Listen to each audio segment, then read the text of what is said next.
जहांगीराबाद थाना क्षेत्र के हसरा गांव के राम नारायण ने 1983 में एक आबादी की जमीन को 10,000 रुपये में रघुनंदन ने बेचा था, जिसकी राजस्व विभाग द्वारा घरौनी भी पीड़ित के नाम दर्ज है। उस जमीन पर पंकज के परिवारी जनों ने एक इंडिया मार्क का हैंडपंप लगवाया है और ये पंकज जो है ये राम नारायण के ही परिवार के हैं, जिस पर उनकी पत्नी प्रीति यादव अपने पुत्र को दोपहर में नहला रही थी, तभी विपक्षी के लड़के ने एक ढीला मारा, जिसका विरोध प्रीति ने किया। तभी सभी विपक्षी पूनम, रेखा, चंदन, मान सिंह ये सभी लोग उसी बेची हुई जमीन की रंजिश की वजह से अपनी छत पर चढ़कर ईंटा गुम्मा चलाने लगे, जिसकी वजह से चंदन और उसकी माता काफ़ी गहरी चोट लगने से जो है वो गिर पड़ी, जिसकी सूचना पीआरबी 112 को दिया गया। पीआरबी 112 ने इन लोगों को सीएससी जहांगीराबाद ले जाकर इनका इलाज करवाया। उसके बाद जहांगीराबाद थाने में रिपोर्ट दर्ज कराई। इस संबंध में पीड़ित पंकज अपनी बात जो है खुद बता रहा है, सुनो। क्या नाम है आपका? हमारा नाम पंकज यादव है। और ये बताइए, पूनम चौहान, चंदन, रेखा ये सब जिला अस्पताल में गई थी, ये बता रही थी कि आप लोगों ने उनको मारा पीटा है, क्या मामला है? पूरा विस्तार से बताइए। पहले तो मैं ये बता दूं, मेरा नाम पंकज यादव है जी, और मैं ग्राम हसरा, पोस्ट जहांगीराबाद, जिला बाराबंकी का रहने वाला हूँ। मेरा थाना जहांगीराबाद लगता है।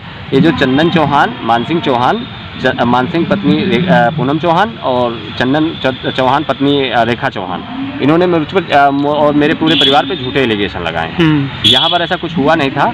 हम कुछ साक्ष्य हैं हमारे पास जो हम आपको दिखाना चाहेंगे, उसके बाद हम आपको बताना चाहेंगे कि इन्होंने हम पर झूठा एलिगेशन लगाया, चूँकि इन्होंने ही मारा। ये देखिए मैं बेहोश पड़ा हूँ, ये देखिए मेरा ब्लडिंग है, ये देखिए मेरी माँ पड़ी हुई है, बेहोश पड़ी हुई है। इन्होंने मेरा सर और फाड़ दिया मार मूर के।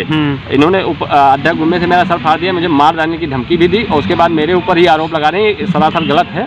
और चूंकि मेरा मेडिकल जाके सीएससी में पुलिस ने खुद कराया, 100 नंबर आई थी, 100 नंबर बुलाई गई। मैं उस टाइम बेहोश पड़ा हुआ था, तो मैं इस हालत में उनको क्यों मारने लगूंगा? मैं मारने की स्थिति में नहीं था। मेरा साक्ष्य वीडियो है, मेरे पास प्रूफ है और मैं ऐसा कुछ नहीं कर रहा हूँ। मैं एक शिक्षित और सभ्य समाज का नागरिक हूँ और मैं इनको कोई सी प्रकार की तो हानि पहुँचाना ही नहीं चाहता हूँ। बस थोड़ा सा ज़मीनी विवाद है, मैं अपनी ज़मीन इनको नहीं देना चाहता हूँ, बस इतना मेरा कहना है और मैं नहीं इनको दूंगा। वो ज़मीन आपने खरीदी थी? वो ज़मीन मैंने 1983 में मेरे चाचा जी ने खरीदी थी। मेरे ही परिवार के पुराने संबंध थे, उनसे उन्होंने लिया था। बाइलाज उनके मैं 10,000 रुपये दिए थे, उस बेस पे उन्होंने इकरारनामा लिखाया। और जो साक्ष्य भी हमको आपने दिखाया कि घरौनी हमारे नाम बनी, वो घरौनी आपके नाम बनी है? वो घरौनी हमारे चाचा जी के नाम बनी हुई है, रघुनंदन लाल यादव। हाँ। और वो घरौनी नेपाल आकर मौजूदा देखकर, और इसका छोटा भाई जो चंदन सिंह चौहान था उसी ने बनवाई थी, आधी अपने पिताजी के नाम, आधी हमारे चाचा के नाम। अच्छा, ये विवाद जो हुआ है बम्बा के नहाने के लिए हुआ ना? हाँ, ये बम्बा पे मेरी धर्मपत्नी गई थी अपने बच्चे को नहलाने के लिए।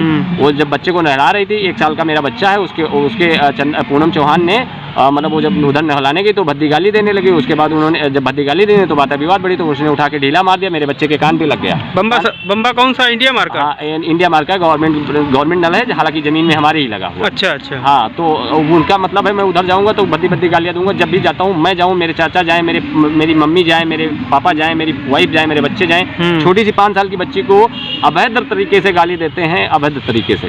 5 साल की बच्ची को ऐसा मुझे नहीं लगता। उन्होंने एक बात बोली है अभी आप न्यूज़ के थ्रू, तो मैं न्यूज़ के थ्रू ही कहना चाहूँगा कि आज के समाज में सोशल मीडिया बहुत एक्टिव है और एविडेंस के साथ बोला जाता है। ऐसे मुँह ज़बानी कुछ नहीं बोला जाता है। एविडेंस दिखा दीजिए, मैं मान लूँगा कि मैंने क्राइम किया। ये है कहानी सर। अब इसमें आप बता दीजिए कि मतलब मैंने कहाँ पर गुनहगार हूँ। और इन्होंने सीधा एलिगेशन मेरे पूरे 12 लोगों पे ठोका, जबकि मेरी बहन, मेरी माँ, मेरी बहुएं वहाँ पर सब लोग हैं, मेरी बेटी भी है। तो मैं ऐसा घिनौना दुष्कर्म करने की इच्छा रखूँगा? आपने सरासर गलत इल्जाम लगाया। आपने अपने संबंधित थाना को अवगत कराया? हाँ, मैंने अपने संबंधित थाना को अवगत कराया और मैंने रिपोर्ट भी दर्ज कराई। और रिपोर्ट दर्ज कराई और पुलिस गई, मेरा मेडिकल कराया और पुलिस ही लेकर थाने में आई और रिपोर्ट भी दर्ज किया। उन्होंने कुछ मतलब पिटीशन मतलब वो तारीख रिपोर्ट दर्ज की और उन्होंने कहा कि उन्होंने आश्वस्त किया कि जाइए और इस पर पूरी कार्रवाई होगी। ठीक।